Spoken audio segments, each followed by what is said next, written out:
Hey everybody, I was really flattered. I saw earlier today that there was a testimonial about T equals R kettlebells, and and I think it's worth noting that even if you are certified in some other version of kettlebell instruction, this can still give you a very good opportunity to improve what you're doing with your own training or with others.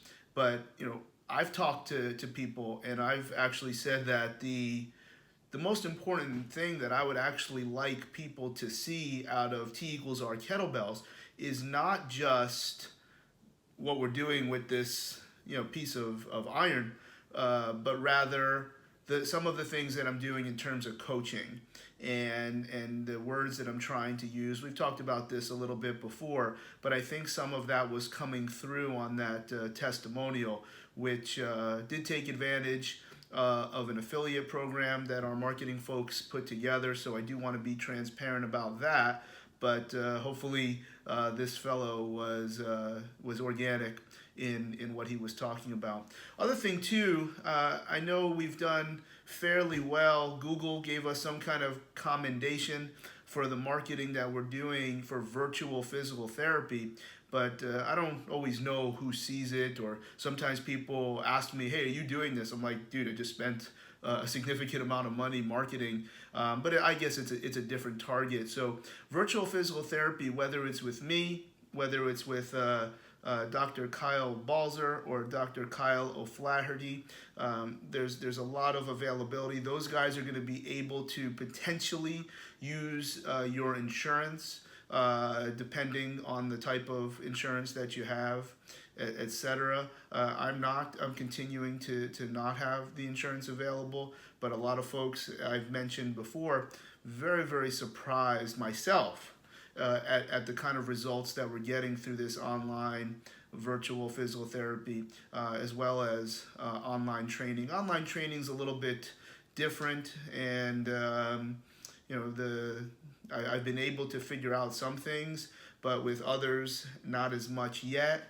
I don't know that I'll be able to get it. I had a conversation this morning where, yeah, if you have somebody with an advanced training age, or somebody that you have worked with in the past, whether it's training or rehab, they kind of know how to execute the exercises. So if you give them a program, even if it's the shape of a program that's something new, they're going to still have some level of success.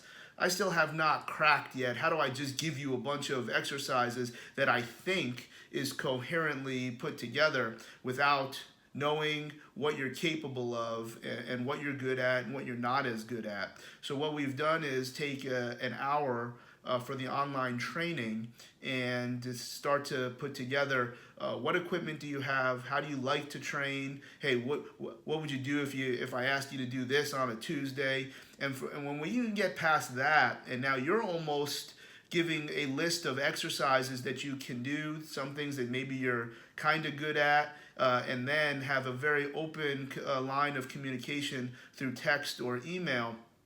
We're able to put together 12 weeks of a fun program where lots of good results can be had. We can tailor it to particular sports where if we think we know the exercises that carry over, energy systems for certain sports, different types of goals, fat loss, general population. So I think we have a shape now of what that online training should look like. I like where we're at with the online training.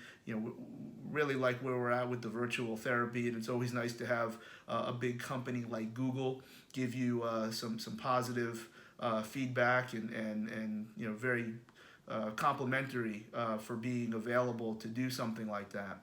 So please check out charlieweingroff.com. You'll find the kettlebells now. I was committed to that streaming service. There's something coming. I'm not sure where we're at with it, but certainly within the next several weeks, expect something else that I'm going to be even more excited about than I was. Probably something a little bit more in the rehabilitation space. Still training, not breaking any rules. Nobody's going to learn how to practice physical therapy over a DVD. but we're looking at some things there that I think will be even more popular and get some even better feedback than where we're at with the T equals R kettlebells. So online training, virtual physical therapy. Lastly, because physical therapy is considered essential, personally, I am available. I'm not going into New York City, so Kyle and Dr. Matt Tolstoy are available to see you at Drive. We're still open for physical therapy, still open for Asian medicine, and what we've done is maintain the same level of cleanliness and the same level of maintaining all the different types of factors that are important, and the door is closed. So when you're seeing one of the therapists, there is no one else in the facility. So we tell people, okay, if you have an 11 o'clock appointment, hey, if the gate is closed, it's because we don't want anyone to have any kind of exposure that is absolutely unnecessary.